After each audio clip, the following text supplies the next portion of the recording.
¿Alguna vez has sentido que algo te observa aunque estés completamente solo? No hablo de un presentimiento, no hablo de un susto por la oscuridad. Hablo de esa sensación helada que te sube por la espalda, como si alguien o algo estuviera justo detrás de ti, respirando en tu nuca, pero cuando volteas no hay nadie.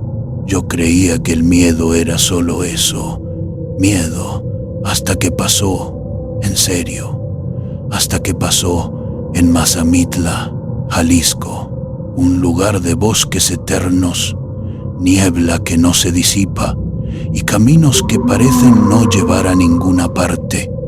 Un pueblo donde la gente habla bajito después de las 10 de la noche, donde los ancianos cruzan la calle al ver ciertas cabañas, donde los perros no ladran porque saben que no deben. Yo fui con mi familia a pasar un fin de semana. Solo queríamos aire puro, fotos bonitas y un descanso. Pero lo que encontramos no fue descanso, fue una presencia, una que no debería existir. Y lo peor no fue lo que escuchamos, ni siquiera lo que vimos. Lo peor fue lo que empezó a hablar dentro de mi cabeza. Esta es la historia real de lo que vivimos en Cabañas El Encinal, en las montañas de Mazamitla. Una historia que no quise contar porque temía que, al hacerlo, volviera a buscarme. Pero ya no puedo guardarla más, porque desde aquella noche mi bebé no deja de mirar el closet. El camino a Mazamitla se enrosca entre los pinos como una serpiente cansada. Sube, baja, da vueltas cerradas y en cada curva la niebla parece tragarte. Esa tarde el cielo estaba gris, cargado de lluvia, pero no nos importaba. Íbamos a desconectarnos del mundo. Mi esposo, Daniel, mi hijo, Mateo, y yo, Lucía, habíamos planeado este viaje durante semanas. Necesitábamos aire limpio, naturaleza, paz. Habíamos reservado en Cabañas El Encinal, un complejo pequeño, de madera oscura, escondido entre los árboles a las afueras del pueblo. Cuando llegamos, ya anochecía.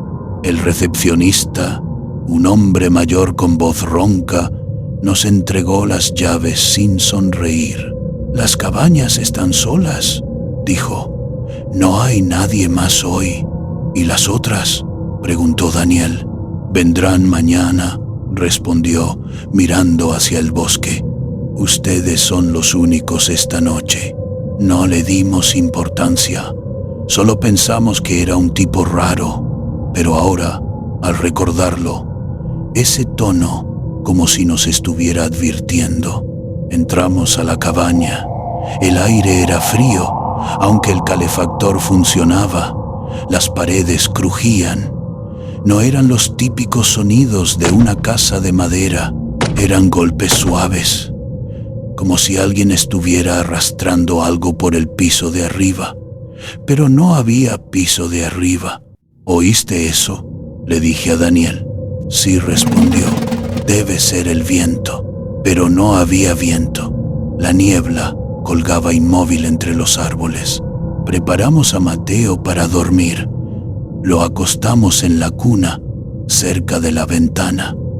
Afuera, el bosque se perdía en la oscuridad. No se veía ni una sola luz más. Estábamos solos, demasiado solos. A las 9:00 p.m. decidimos salir a tomar fotos. El cielo se había despejado un poco y las estrellas brillaban como nunca. Daniel quería capturar la Vía Láctea. Yo lo seguí, envuelta en una chaqueta, mientras él ajustaba la cámara. «Mira», Lucía dijo, «es perfecto». Y lo era. El cielo lucía como una pintura. Las estrellas titilaban y la luna, apenas un hilo plateado, flotaba entre las nubes. Pero mientras Daniel tomaba la foto, sentí un escalofrío. No fue frío, fue como si alguien me hubiera tocado el hombro. Volteé. Nada. ¿Todo bien?, preguntó Daniel. Sí, mentí. Solo tuve un mal presentimiento. Entramos de nuevo. Mateo dormía. Su respiración era tranquila. Lo observé por unos segundos. Parecía en paz. Pero a las 11:00 p.m. algo cambió. Un llanto agudo, desgarrador, rompió el silencio. Corrí a la cuna. Mateo estaba sentado, con los ojos abiertos como platos, llorando sin parar. No era un llanto normal, era un llanto de terror, como si hubiera visto algo imposible. «Shh, mi amor», lo abracé. Estoy aquí, pero no se calmaba. Seguía mirando fijo hacia un punto. El closet. El closet estaba cerrado. No había nada extraño, pero él no dejaba de mirarlo.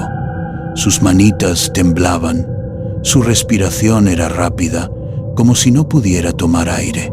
Daniel se acercó. «¿Qué pasa?» «No sé», dije. «No para de mirar allí». Daniel abrió el closet. Vacío.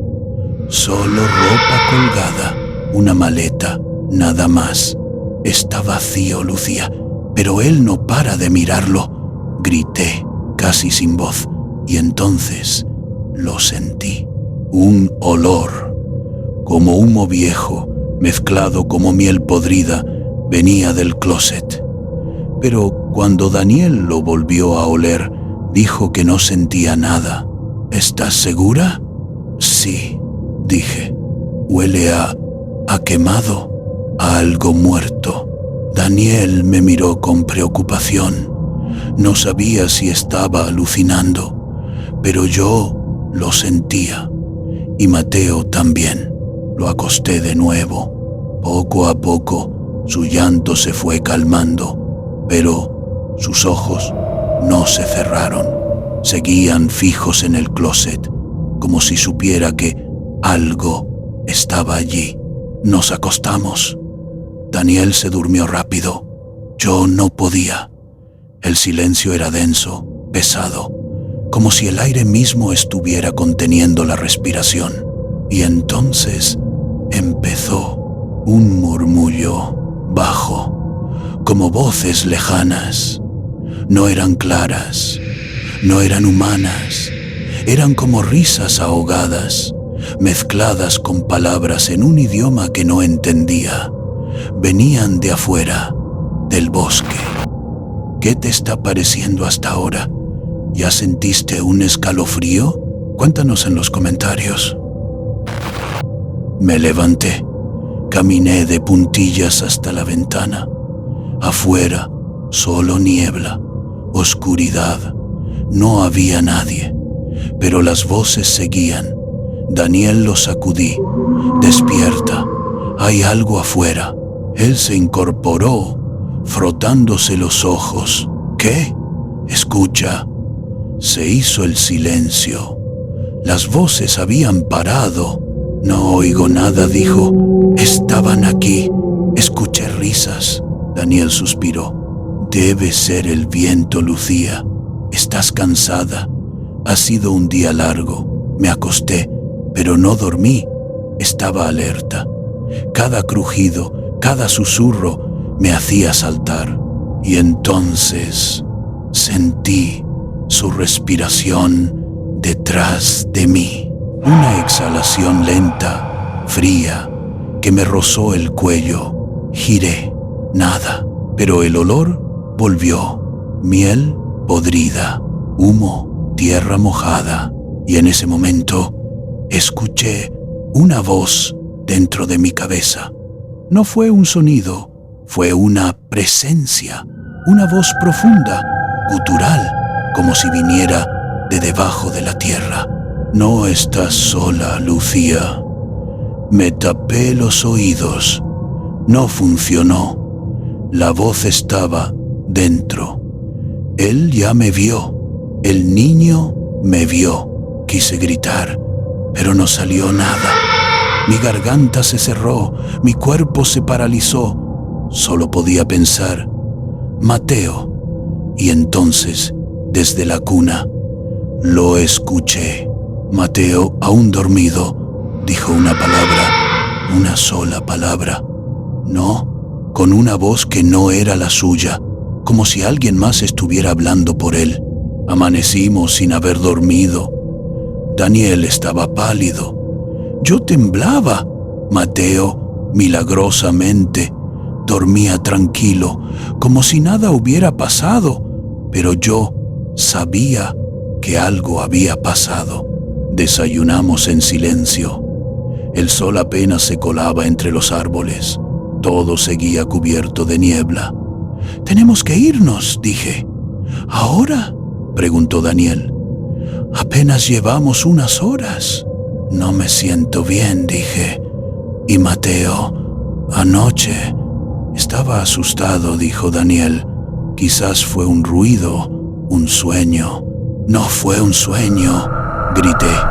Algo habló dentro de mi cabeza y él dijo una palabra que no sabe. Daniel me miró como si estuviera loca. «Lucía, estás estresada, necesitas descansar».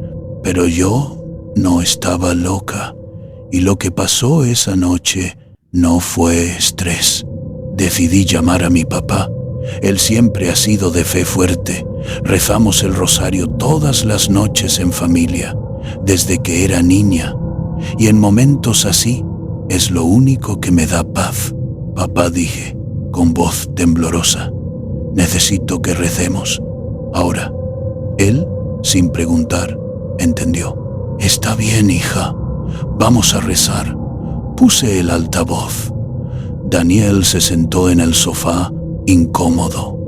Mateo dormía otra vez. Empezamos el rosario. «Dios te salve María, llena eres de gracia». Y en ese momento lo escuchamos. Un golpe en la puerta. No fue fuerte, fue suave, como si alguien hubiera rasguñado la madera. Daniel se levantó. «Voy a ver», no dije. «Sigue rezando». Y continuamos. «Santa María, Madre de Dios». Y entonces, las risas de niños, pero no eran alegres, eran retorcidas, como si vinieran de un lugar oscuro, una detrás de la otra, creciendo, acercándose. Daniel se paralizó. ¿Qué es eso?» «No pares», le dije a mi papá.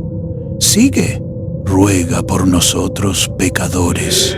Y las risas se convirtieron en murmullos, voces susurrando frases en latín, pero no eran palabras santas, eran inversas, como si alguien rezara al revés. Daniel se paró, fue a la puerta, la abrió, nada, solo niebla, cerró, volvió, no hay nadie. «Pero las risas», dije. «¿Tú también las oíste?» Mi papá, del otro lado del teléfono, dijo: «Lucía, no pares, no dejes de rezar, eso no quiere que sigas». Y en ese momento, el closet se abrió solo un poco, como si alguien lo hubiera empujado desde adentro. Corrí a cerrarlo, lo hice con fuerza, pero al tocar la manija sentí frío, un frío que quemaba. «Daniel», grité, «ayúdame». Él vino, juntos lo cerramos, lo aseguramos con una silla. «Tenemos que irnos», dijo, «ahora». Pero yo no quería irme sin terminar el rosario, porque sabía que si parábamos, volvería. Así que seguí, ahora y en la hora de nuestra muerte. Y entonces, la voz, no en mi cabeza esta vez, salió del closet. Una voz de niño, pero vieja, podrida. No van a salir de aquí, Daniel gritó. Yo caí de rodillas. Mi papá, por el teléfono, empezó a rezar en voz alta, fuerte, con autoridad. En el nombre de Jesucristo te ordeno que te alejes de esta familia. Y el closet tembló, como si algo dentro estuviera golpeando. Las risas volvieron más fuertes, más cercanas. Y entonces la luz se fue. No fue un apagón. Fue como si la electricidad se tragara la oscuridad. Todo se volvió negro. Solo el teléfono iluminaba. La voz de mi papá seguía rezando. «Lucía», gritó Daniel, «agárrate de mí». Nos abrazamos. Mateo despertó, empezó a llorar, pero no era un llanto normal, era un llanto de súplica, como si estuviera pidiendo ayuda. Y entonces sentí que algo me tocaba el pie, bajo la silla del closet. Algo frío, delgado, como una mano pequeña. Grité, «Pate». Daniel encendió una linterna. Nada, pero el olor volvió. Miel podrida, humo, tierra mojada. Y en el espejo del baño, que estaba cerrado, vi una figura pequeña, encorvada, con ojos negros y una sonrisa demasiado grande. Desapareció al abrir la puerta. Mi papá seguía rezando. «Lucía, váyanse ahora, no esperen más». Nos vestimos, tomamos a Mateo, salimos corriendo. La niebla nos envolvió. El camino parecía más largo. Las luces del carro no alumbraban bien, como si la niebla las tragara. Cuando salimos del camino de tierra, respiré. Por primera vez en horas sentí que podía vivir, pero al mirar por el retrovisor vi una figura pequeña, de pie, en medio del camino, mirándonos. Desapareció. ¿Te ha pasado algo similar a lo que ves en el video? Nos encantaría leer tus teorías y reacciones.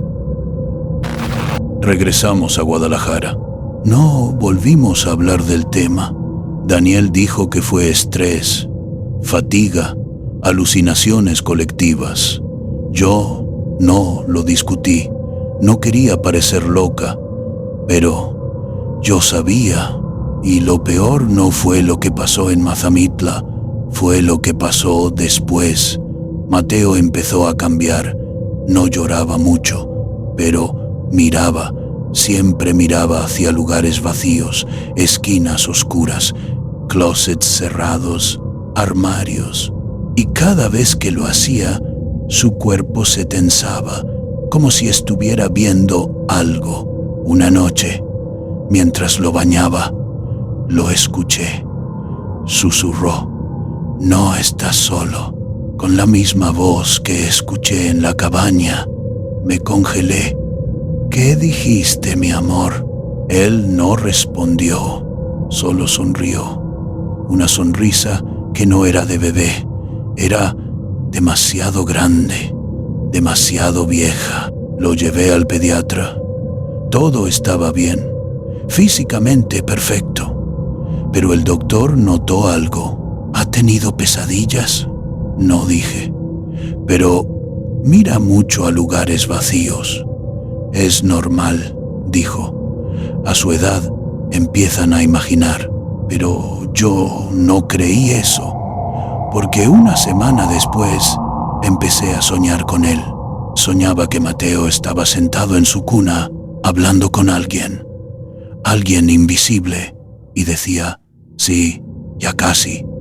Y en el sueño yo sabía que no era conmigo, era con esa cosa.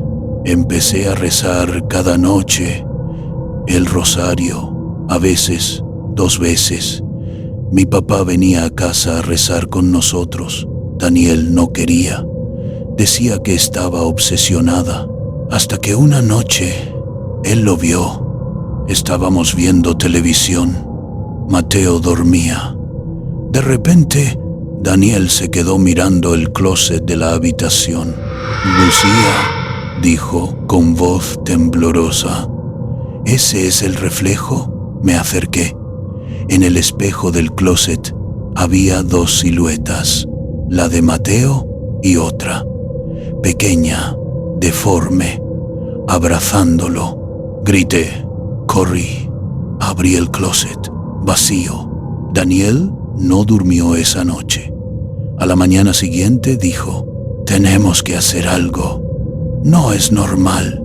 Fuimos con un sacerdote, un hombre mayor, de ojos profundos, que escuchó sin juzgar. ¿Dónde estuvieron?, preguntó. En Mazamitla, Cabañas El Encinal. El sacerdote cerró los ojos. Ese lugar no es solo un lugar. ¿Qué quiere decir? Hace años, en ese terreno hubo un orfanato quemado, con niños dentro. Nadie sabe quién lo incendió, pero desde entonces las cosas no duermen allí. Sentí un nudo en el estómago. Y Mateo, ellos prefieren a los pequeños porque son más fáciles de tocar, de hablar, de poseer. No, grité, no va a tener a mi hijo. El sacerdote me miró con tristeza. Si ya habló con él, ya está marcado. Nos dio un crucifijo, agua bendita y una advertencia. No vuelvan a ese lugar y nunca, nunca dejen de rezar. Hoy, 2 años después, seguimos rezando, pero Mateo ya no es el mismo. A veces, en la noche, lo escucho hablar solo, con voz de adulto, y cuando entro, dice, estaba rezando, pero no reza, solo miente. Y yo sé que algo está creciendo dentro de él, algo que vino de Mazamitla y que nunca se fue. Si este relato te heló la sangre, compártelo, porque hay lugares que no deberían existir y hay historias que no deberían contarse, pero esta es real. Y si alguna vez vas a Mazamitla, no entres a una cabaña sin rezar primero, porque lo que escuchas en la oscuridad puede estar escuchándote a ti. Suscríbete, porque la próxima historia podría ser la tuya. Si te gustó este video, dale me gusta y compártelo para más historias como estas de terror, y no olvides suscribirte, porque si no vas a chupar faros.